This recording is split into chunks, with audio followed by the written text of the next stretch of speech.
Ça, c'est quelque chose qu'il faut bien comprendre, c'est vraiment très important. C'est que la physique, aujourd'hui, nous montre clairement, mais alors d'une façon on ne peut plus claire, pour 4 raisons différentes et indépendantes, que l'espace n'existe pas. Alors vous allez me dire, mais alors la matière, si c'était vrai, il n'y aurait pas de matière.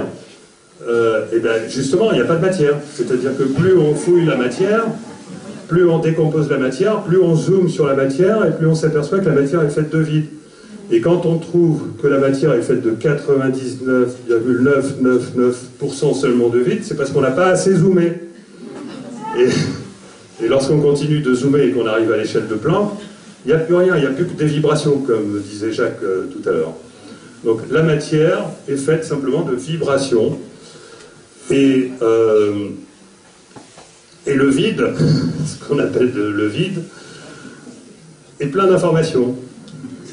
En fait, notre réalité est faite d'informations, d'énergie, et la part dans l'univers de ce qu'on appelle matière, qui est de l'information, puisque ce n'est pas de la matière, ne représente qu'une portion infime, puisque le vide contient 10 puissance 120 fois plus d'informations et énergie que notre réalité, que la matière. D'accord ? 10 puissance 120. Je ne sais pas si vous imaginez. C'était...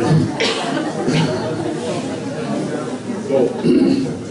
Et le temps n'existe pas plus, puisque notre futur est déjà réalisé, et les physiciens, aujourd'hui, ne savent pas expliquer le présent. Ils ne comprennent pas le sens du présent.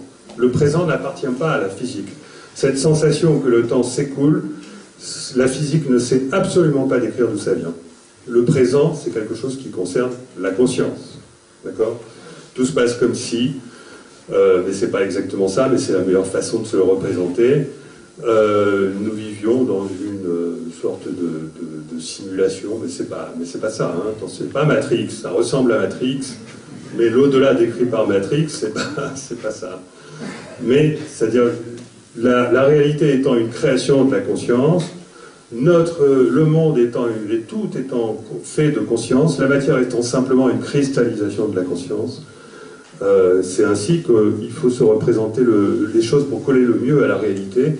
Et à ce moment-là, le temps est simplement le fait que nous voyageons à l'intérieur d'un véhicule qui nous donne à voir une partie infime de la réalité pendant notre voyage. Et simplement, notre libre arbitre théorique provient du fait que dans ce voyage que nous faisons dans le vide, plein d'informations, nous avons la possibilité d'aller à droite, à gauche et de bifurquer dans cet arbre de vie.